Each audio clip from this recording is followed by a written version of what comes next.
Bonjour et bienvenue encore une fois. À travers une lecture de l'ouvrage de Michel Pradet, intitulé La préparation physique, et édité numériquement aux éditions INSEP Publications en 2012, nous allons essayer de parler des fondements de la préparation physique, en évitant bien sûr d'évoquer la première partie consacrée aux fonctions biomécaniques de la contraction musculaire, qui est à notre avis connue et qui forme une des connaissances de base préalables que tous les enseignants d'éducation physique et sportive et les préparateurs physiques sont censés connaître. La qualité physique avec ses paramètres physiologiques et psychologiques n'est pas le potentiel ni la capacité, mais leur opérationnalisation effective en termes de performance. Une qualité n'est pas non plus monolithique, mais implique beaucoup de procédures pour se développer. On distingue trois familles de qualités physiques, les qualités de puissance, les qualités d'endurance et les qualités d'adresse. Si nous prenons l'exemple de l'endurance, il y a l'endurance vitesse, l'endurance lactique et l'endurance aérobie. Ce sont toutes des composantes de l'endurance. La définition la plus simple de l'endurance restant la faculté de résister à la fatigue. La fatigue peut être soit physique ou bien émotionnelle ou bien sensorielle. La fatigue physique intervient lors des entraînements. Les autres fatigues peuvent intervenir surtout lors des compétitions ou à l'approche des compétitions. Les efforts qu'on peut faire sont soit des efforts globaux qui vont impliquer une endurance générale, soit des efforts régionaux avec une endurance régionale, soit des efforts locaux qui correspondent à une endurance locale selon le groupe musculaire sollicité. Afin d'espérer développer le potentiel des processus énergétiques, nous respecterons les principes suivants. Viser des effets globaux, c'est-à-dire des masses musculaires importantes, respecter les seuils d'intensité du processus énergétique, donc travailler au niveau submaximal, développer la puissance et la capacité, puissance, intensité maximale et capacité, quantité énergétique totale, car il y a un effet antagoniste entre la puissance et la capacité, qui peut provoquer la fatigue, les blessures, etc. Puis, recourir aux effets maximaux et supramaximaux pour développer la puissance d'un processus énergétique, avec des durées moindres. Pour développer enfin la capacité, on aura recours à des efforts inférieurs à l'intensité maximale du processus, mais avec des durées plus importantes. Pour concevoir l'entraînement, on doit respecter les critères suivants. L'intensité de l'action, c'est le premier de ces paramètres. Il varie en fonction du processus énergétique à travailler. Mais il dépend également du secteur particulier, soit de la puissance ou de la capacité. La durée de l'action, c'est le paramètre complémentaire de l'intensité. Il sera évolutif en fonction du processus et du secteur visé.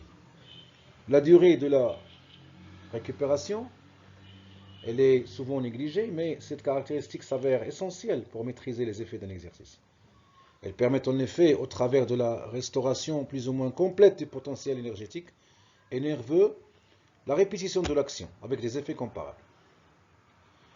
Elle participe ainsi à l'accumulation des charges de travail. Sans ces charges de travail, il ne peut y avoir de progrès durable. Pour la nature de la récupération,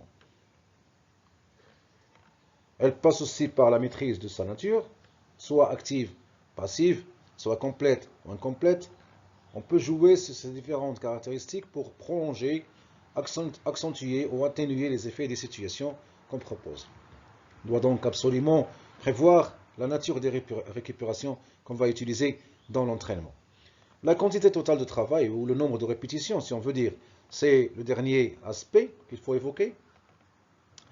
C'est au travers cette composante que l'on peut déterminer le moment à partir duquel un exercice répété va perdre de son efficacité. Plus encore, il va glisser vers un secteur différent de celui pour lequel il a été conçu. Donc il va permettre aussi de définir la limite inférieure, en deçà de laquelle les effets produits sont trop faibles pour participer à un quelconque développement physique de l'athlète.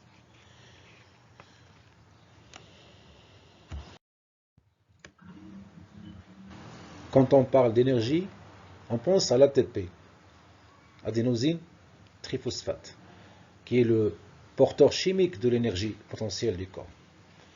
Mais cet ATP est en très faible quantité dans le muscle. 2 minutes de marche ou 2 secondes d'effort maximal suffisent à l'épuiser.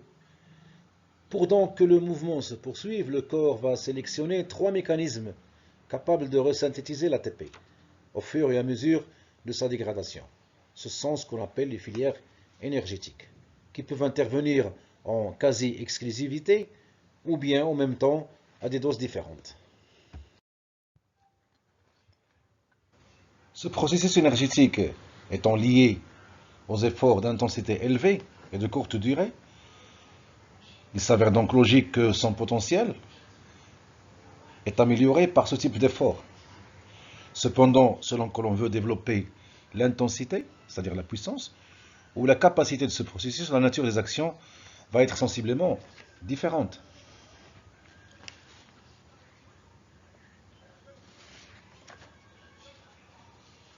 Pour ce qui est de l'intensité,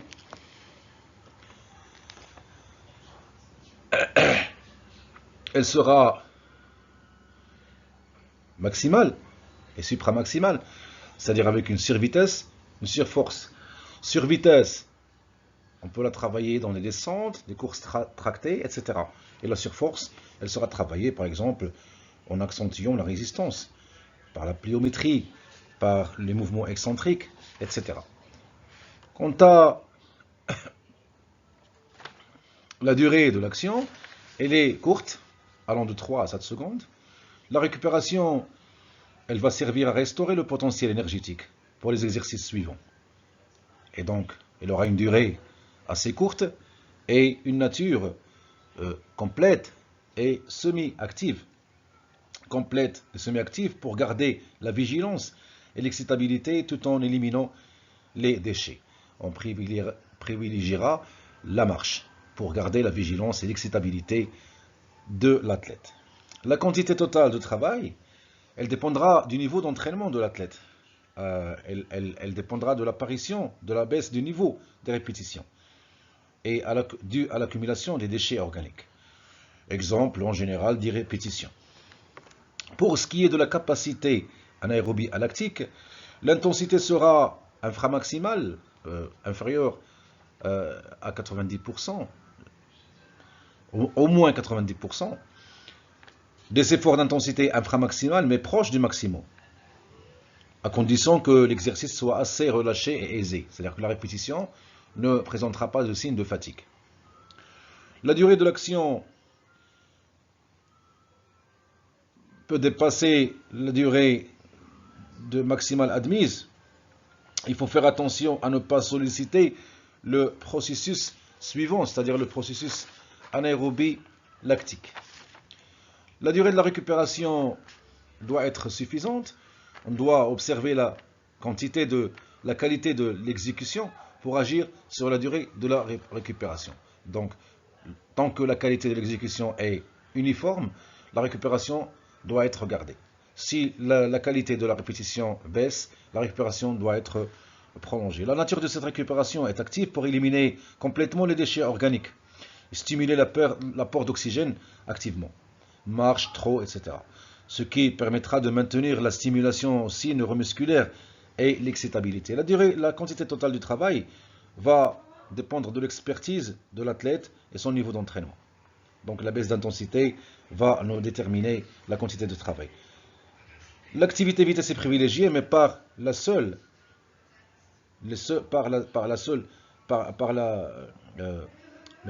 c'est-à-dire les bondissements, vélocité, circuit, etc. Il faut donc diversifier donc les procédures d'entraînement en fonction de l'environnement et du matériel disponible. La même chose pour le processus anaérobie lactique. Un volet du développement est consacré à la puissance et un autre volet s'intéresse à la capacité.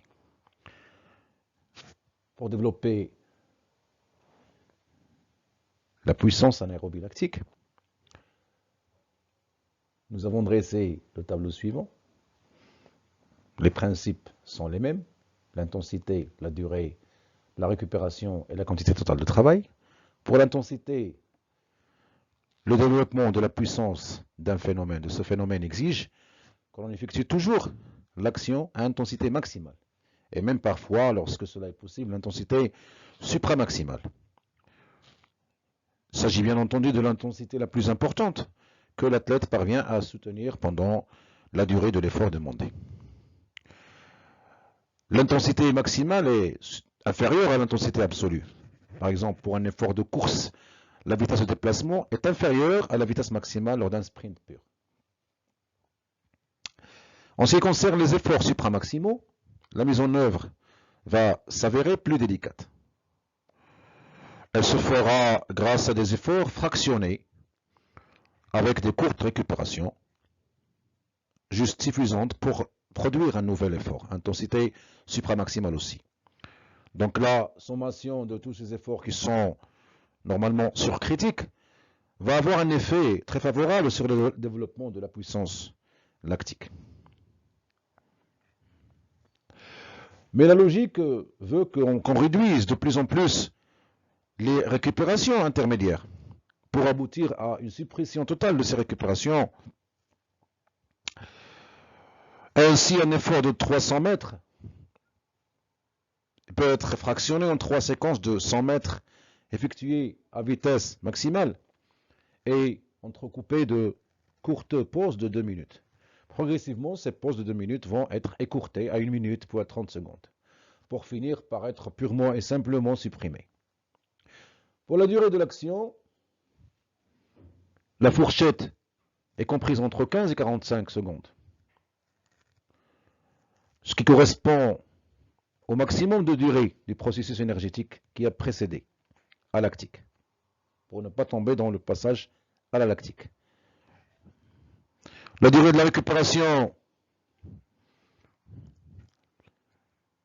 du fait de l'effort va être adaptée aux caractéristiques du travail produit, devra donc être à la fois favorisante pour une restauration partielle du potentiel, mais aussi elle va autoriser l'installation d'une fatigue suffisante pour que l'organisme s'habitue à travailler en état d'acidose et de fatigue musculaire. La nature de la récupération, elle sera donc établie d'une façon peu active, ne favorisant pas l'excès des apports d'oxygène au niveau musculaire. Ainsi, la dette d'oxygène accumulée n'est pas remboursée trop rapidement. Et on va finir par habituer le système musculaire à travailler en état d'acidose élevée. C'est-à-dire qu'on préconisera donc un simple déplacement marché. La quantité totale de travail, elle, va être déterminée en fonction du niveau de maîtrise de l'athlète. Elle sera posée en termes de repères qui permettent de juger objectivement s'il est nécessaire d'interrompre une séance ou non. Donc, l'effondrement de l'intensité va être un indicateur de l'arrêt de la séance.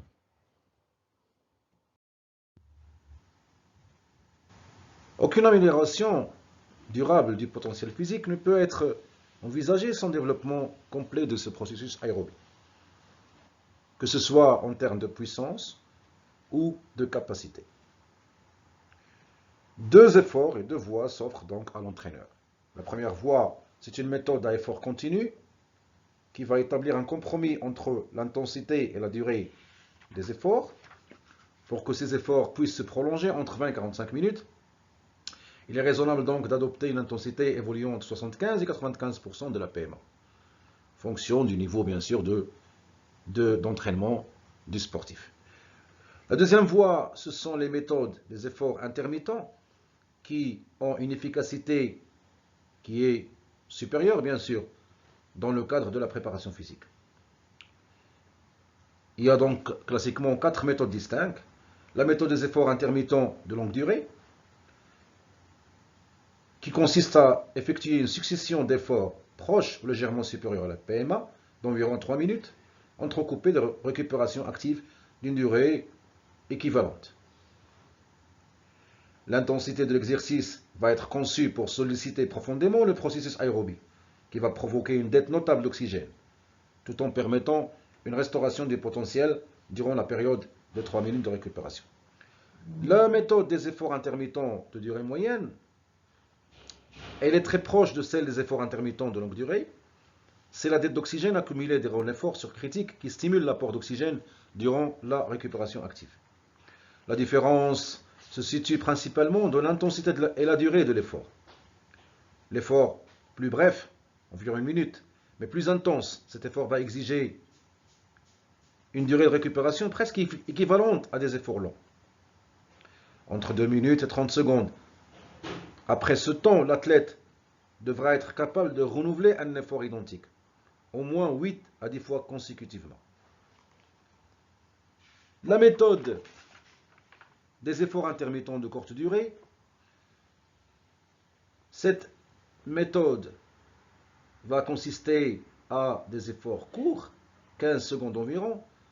C'est une augmentation de l'intensité que l'on provoquera et qui va provoquer la dette d'oxygène. Donc la stimulation des processus aérobie va être provoquée. C'est de la qualité du rapport entre l'intensité de l'effort et la durée de la récupération que va dépendre l'efficacité du travail. La récupération d'1 minute 30 à 2 minutes qui permettra à l'athlète d'être en mesure de reproduire un nouvel effort de même qualité sans que cela l'oblige à s'investir plus que lors de la précédente tentative. Il va être capable d'enchaîner un nombre important d'exercices, dont la limite inférieure doit s'établir autour de 12 à 15. La méthode du court-court, elle s'éloigne de la logique de l'intervalle training, mais elle a une efficacité considérable. Elle va travailler donc au développement de la puissance aérobie.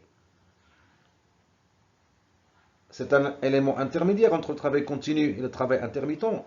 C'est un enchaînement d'efforts légèrement surcritiques, supérieurs à la PMA, avec des récupérations qui sont actives, de durée identique à l'effort. On alternera des efforts et des récupérations de 15 secondes, 15 secondes, ou de 30 secondes, 30 secondes. Cela va se poursuivre sans interruption dans des périodes assez longues, souvent supérieures à 10 minutes, et répété plusieurs fois, 2 à 3 fois, à l'intérieur d'une même séance. Ce sera sous forme de mouvements divers, mouvements gymniques, renforcement musculaire, bondissement, course, etc. La capacité aérobie se caractérise par une amélioration du pourcentage de la puissance maximale aérobie par laquelle un athlète est capable de maintenir pendant une durée prolongée un effort d'intensité modérée. Par exemple, le sportif qui peut soutenir durant 30 minutes un effort de 90% de sa PMA fait preuve d'une capacité aérobie supérieure à celle d'un athlète qui, avec une PMA identique, ne pourra soutenir cet effort qu'une vingtaine de minutes seulement. Ayant cela à l'esprit, le préparateur physique va privilégier les procédures permettant le développement des indices de l'endurance aérobie, au lieu de se fixer de façon exclusive sur les seuls repères physiologiques de cette endurance. Il s'agit dans tous les cas de faire exécuter à l'athlète des efforts de type global de façon continue et sur des durées toujours importantes, au minimum 20 minutes. 3 types d'efforts: les efforts continus d'intensité élevée. Dans ce type de travail, les efforts doivent dépasser le seuil anaérobie de l'athlète. C'est-à-dire, ils doivent provoquer une lactatémie supérieure à 4 millimoles sans dépasser la limite de sa PMA.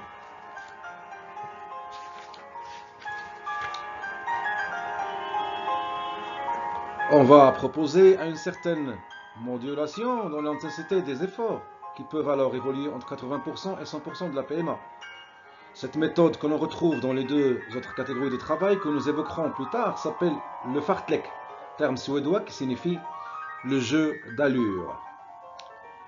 L'effet de ces exercices semble particulièrement important sur la glycolyse aérobie et très bénéfique pour le système cardio-pulmonaire. Deuxième type d'effort, ce sont les efforts continus d'intensité moyenne. Cette plage va correspondre à 75% environ de la puissance maximale aérobie.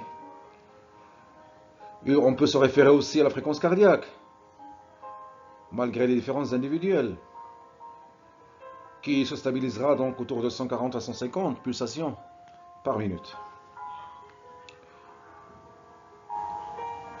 On pourra mobiliser cet entraînement pendant des durées proches de 45 minutes et peuvent même dépasser l'heure. Les effets semblent améliorés si l'on prend soin de faire varier en permanence à la fois les intensités d'effort proposées et les activités support de l'effort.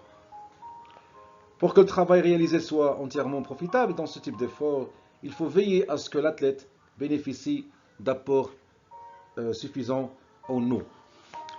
Quant à l'endurance fondamentale, cette dénomination va regrouper toutes les activités réalisées à une intensité proche du seuil aérobie et qui peuvent être prolongées sans inconvénient, pendant des durées très importantes, supérieures à 1 heure, pouvant atteindre plusieurs heures peut-être. Ce genre d'effort va solliciter l'ensemble des secteurs de l'organisme. Les articulations, les ligaments, les os en particulier, vont acquérir une grande partie de leur solidité à travers des exercices de ce type.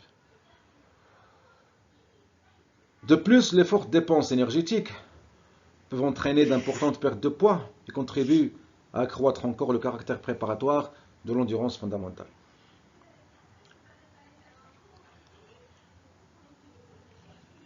Excepté dans le cas des sports à dominante majeure aérobie, comme le marathon, le ski de fond et le cyclisme, l'endurance fondamentale doit être réservée essentiellement aux périodes de préparation physique généralisée et aux phases de récupération qui viennent s'intercaler entre les périodes d'entraînement intense.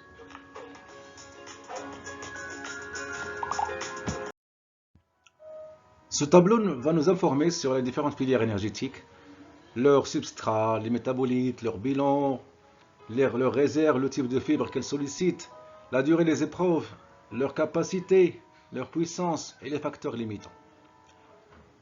Vous pouvez remarquer ici que les réserves énergétiques sont situées dans la grande majorité dans le muscle. Et puis les tissus adipeux pour la filière aérobie. Et puis vous pouvez remarquer aussi qu'il y a des exemples d'exercices, force, vitesse, résistance, endurance, et les facteurs limitants pour la puissance, neuromusculaire pour l'anaérobie lactique, activité enzymatique pour l'anaérobie lactique, et débit cardiaque et la masse musculaire pour l'aérobie. Puis les facteurs limitants de la capacité qui va être représenté par la phosphocréatine qui s'épuise, par le pH qui diffère, le lactate dans le sang qui augmente, et puis le glycogène musculaire pour la filière aérobie qui est épuisée. La récupération de 2 à 10 minutes pour l'anaérobie lactique, d'1 heure et plus, et puis quelques heures et quelques jours pour la filière aérobie. L'endurance est une qualité physique très importante par les bienfaits qu'elle procure au corps et à l'organisme. L'augmentation des globules rouges, la facilitation d'élimination du gaz carbonique, de l'acide lactique et des déchets, l'ouverture des capillaires, meilleure irrigation, l'activation des organes de désintoxication, le foie, le rein, élimination des déchets, la diminution de la pulsation cardiaque au repos, l'amélioration du rythme cardiaque, avec une augmentation de la capacité pulmonaire, augmentation de la capacité de récupération, diminution du poids corporel. Bref, l'endurance est une qualité physique très bénéfique pour l'organisme.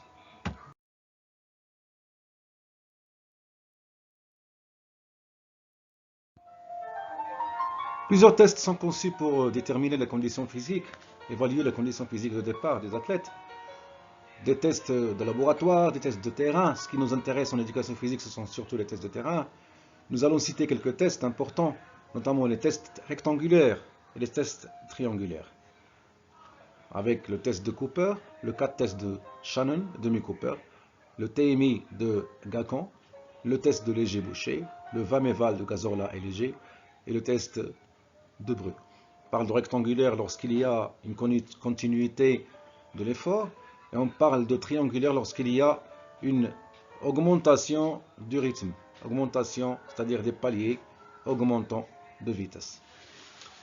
Les tests rectangulaires, le test de Cooper, c'est un test de 12 minutes, un test de terrain pour explorer le paramètre physiologique de la consommation d'oxygène. Il consiste à courir une distance maximale en 12 minutes, sur un terrain plat en général, sans dépasser la fréquence cardiaque maximale qui est de 220 moins l'âge. Il faut éviter ce test dans les conditions climatiques extrêmes, forte chaleur, forte pluie ou vent fort.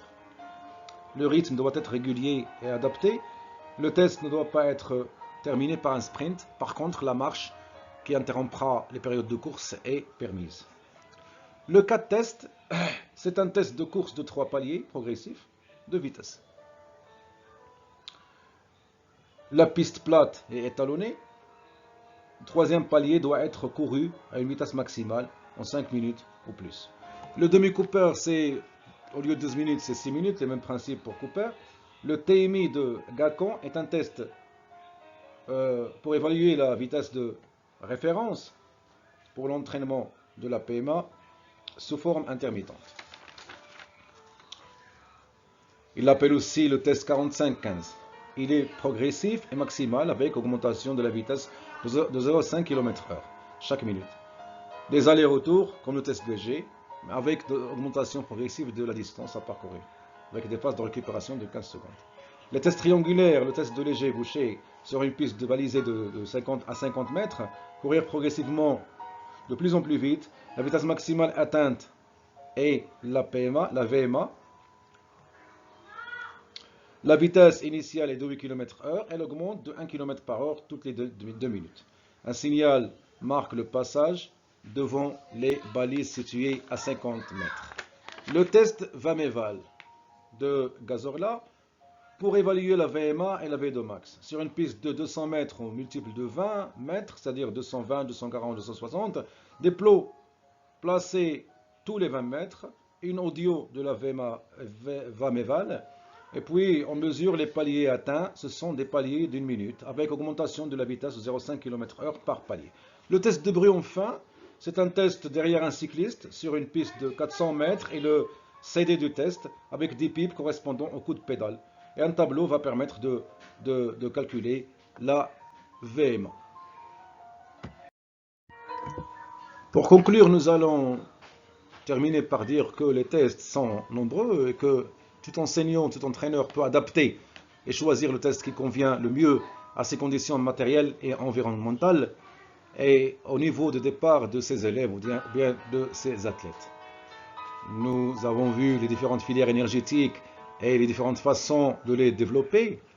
Espérons qu'une bonne pratique va avoir recours à une revue théorique permanente, une amélioration des connaissances, notamment et en plus avec une expérimentation tout le temps sur le terrain pour pallier aux éventuelles erreurs et pour améliorer de plus en plus ces interventions en préparation physique. Merci de votre attention.